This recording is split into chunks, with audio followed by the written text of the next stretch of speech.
रायजो राजा नोंथांमोन थारमाने आङो गोबावनि उनाव दिनैसो भिडिअआव फैदों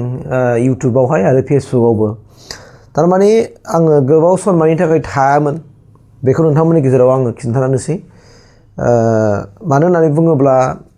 थांनाय आंना बिटिसि एकर्ड डे खालि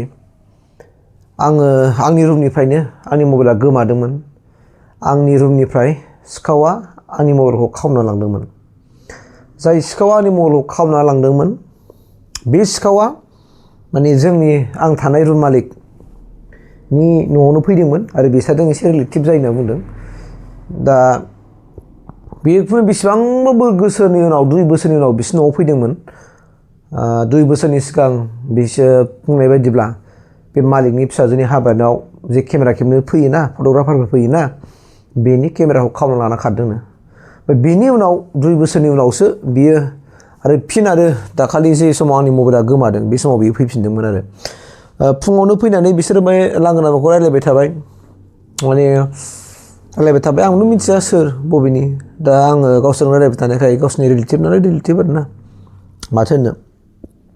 माने सिखाव खावथावथावआनो गैया आरो सिखावा खावथावथाव जाखाया मानो होनना बुङोबा रुमा गेट माने दंखायो आरो ग्रिल दंखायो माने बाउन्डारि वाल दंखाजोबो आरो हाबनो हाखाया रावबो दा बे हिसाबै बिसोरो ओंखाम संग्रा खाथियाव रायलायगासिनो दङ सिखावा बे सेंग्रा गथ'आ आरो ओमफ्राय जेब्लानाखि आङो लाफा मैगं सुनो होननानै थाङो आङो माबायाव दैखराव होमबा बे समाव बे फटाफट बे सेंग्राया बिसोरजों बिजाल लानानै आं थांनोसै होनना फैबाय आरोखि बियो आं खोनाबाय आंथ' जेबो सन्देह गैया आरो माथो जानो बेनो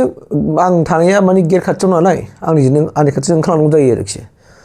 ओमफ्राय थांनानै आङो लाफाखौ सुखांनानै आङो गान दामसैलै होननानै न'आव हाबनानै बिसिनायाव नायबाय आङो मबाइला गैया ओमफ्राय आं शक जाबाय बोरै जाखो मबाइला बहा थांखो होननानै लोगो आं मालिकनि फिसाखौ बुंबाय आंनि मबाइलाव फन खालामबाय होननानै मबाइलखौ नुवाखिसै आं होननानै ओमफ्राय फन खालामनाय लोगो फना सुइस अफ होनबाय बियो होनबाय ओइ नोंनाथ' फना सुइस अफसो देखायदोंलै होनबाय खारे मारै सुइस अफ जानांगौ आं दासो बिसिनायाव दोनदोंमोन होननानै ओमफ्राय लोगो सानबाय मबाइला गोमाबाय ओमफ्राय बिसोर सन्देह लाखाबाय आरो बे गथ' लांदों होननानै र' होननानै बिसोर बे मालिकनि फिसालाया ओंखारलांनानै माथ्र' नागिरहैबाय आरो मालिकफ्रा साथामबो नागिरलाजोब्बाय ओरै नागिरलाजोब्बाय जेरावबो मोनाखिसै मानसिखौ बेनिफ्राय आं शक जाबाय लोगो ओइदिनखालिनो आङो थानायाव थांनानै आङो माने एजाहार हैबाय आरोखि ओमफ्राय एजाहार हैनानै बिसोर बुंबाय सिमनिफ्राय मबाइलनि IMEI नाम्बारखौ नांगौ होमबानो मोनफिनगोन होननानै लाबोला होननानै दाथ' आंनि आखायावथ' गैया बेराफारसे न'आवबो फन खालामनो खुनु रावनिबो नाम्बार सेभ गैया आंनियाव गोसोआवबो गैया मा खालामनो दाना बिराद गोदाव सोराव जाबाय आं ओंखायनो आं लोगो आं न'आव थांबाय थानानिफ्राय आं न'आव थांबाय आं जे दखानाव बायदोंमोन बे दखानाव थांबाय आङो मबाइलखौ सोंहैबाय मबाइल बायनाय रिसिप्टखौ नांगौमोन होननानै बिसोरबो नागिरबाय बिसोर दखानदारफ्रा खिन्थु रिसिप्टआ गैया ओमफ्राय न'आव थांबाय आङो खल्थाखौ नागिरहैबाय खल्था गैया मोनथिखागौ आं खल्था गैया मानोना थांनाय बोसोराव आं खल्थाखौ गारजोबदों आरोखि थांनाय बोसोरावसो आं गारनाय जादों खल्थाखौ मोनाखिसै दाना ओमफ्राय अखानायै आं जेब्लानाखि फैफिनो होमबा आंनो फन खालामबाय फिसालाया बर'दा नों फैबाय नामा होननानै औ होनबाय आंबो मबाइलखौ मोनफिनबाय नों फैदो दे होननानै ओमफ्राय फैबाय आङो फैनानै आं थानायाव थांबाय थानायाव मानसिया दं सिखाव हमजाना दङ जाय खावग्रा बे हमजाना दङ ओमफ्राय बे मबाइला बे नामा होनना सोंबाय मबाइला सामसुं आरो मडेला बे एखे आरोखि ना बेथ' आंनि मबाइल गैया नङा आंनि मबाइला बिदि नङा आं होनबाय आरोखि ओमफ्राय सिखावनाव सोंफिनबाय सिखाव होनबाय जाय मानसिनो फानदों 500 थाखानि जाय बन्दक होदों बे मानसिया खारबाय आरोखि दा आंनि मबाइलखौ लाना खारबाय बे आं लकेसन ट्रेक खालामनायदोंमोन दा आं माने जिमेल एड्रेसजों ट्रेक खालामदोंमोन आं मोनसे मन्दिरनि लकेसनावनो नांदों बिनि नाङाखिसै आरो हयथ' बियो माने लकेसनखौ अफ खालामबाय आरो सिमखौ बख'ना गारजोब्बाय रिसेट खालामबायमोन खोमा बेयो ओंखायनो आंनि जिमेल एड्रेसआबो बेयाव गैला थारमाने बै मबाइलाव गैला जुदि बै मबाइलाव जुदि जिमेल एड्रेसा थानायमोनब्ला आं बेखौ लकेसनखौ मोननो हागौमोन आरोखि बे अबस्था जादों ओंखायनो दा बेनिखायनो ओरै खालामबाय आङो नेक्स्ट देयाव लोगो आङो सिमखौहाय मोननै नालाय आंना मोनसे सिमा मोननैयाव मोनसेखौ मोनग्रोबाय आं एयारटेलखौ मोनग्रोबाय दाना जिअ'खौ मोनाखिसै जिअ'खौ बानायनो थांबा नामा भुल होनबाय आंना मारै जाखो दाना दा नाम भुलबाबोसो बानायनो हाया जाय कार्डजों बानायदोंमोन बे कार्डखौ नांगौ होनबाय उफाय गैया थानांबाय आं न'आवबो फैब्रबनो हाला थांब्रबनोबो हाला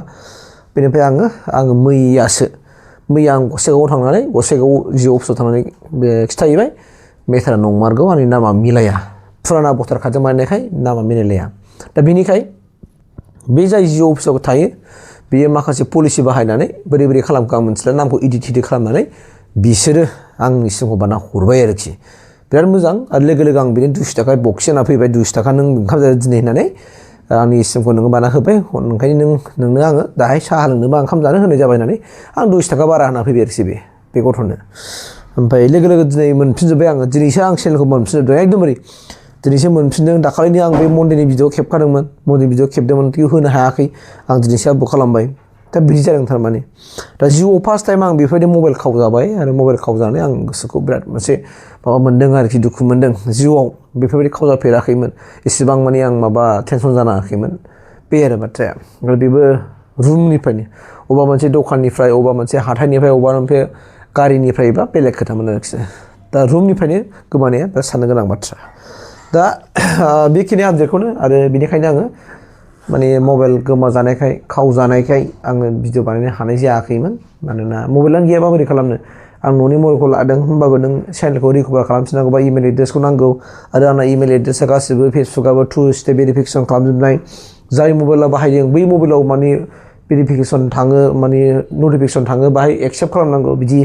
आरो फन नाम्बार नांगौ दा फन नाम्बारा जायखौ आं नामा इनकारेक्ट जादों बेसोमोन नालाय ओंखायनो बिराद थान जादों आरोखि ओंखायनो मैया मोनफिनबाय दिनै लगे लगे SMS फैबाय आङो ओइबासिनो लगइन खालामनानै मोनफिनबाय आरोखि दा ओइबायदिनो आङो दहाय 12थानि एसे बारनानै आं भिडिअखौ आपल'ड खालामनाय जाबाय आरोखि दा बेखिनिनो आं जिउआव फार्स्ट टाइम बेफोरबायदि मबाइल खावजाबाय साबधान जा दा नोंथांमोना जुदि मबाइलखौ बायोब्ला जिबनाव बे मबाइल खलथाखौ दोन बे IMEI नाम्बार थायो बेयो बेसेबां नाम्बार थायो बुरजाथार नाम्बारा बेखौ गोसोआव ला आरो दोनथार आरोखि बहाबा लिरनानैब्लाबो अब्लानो नोंसोर बायसान्स मबाइला गोमायोबाबो मोनफिनगोन आरोखि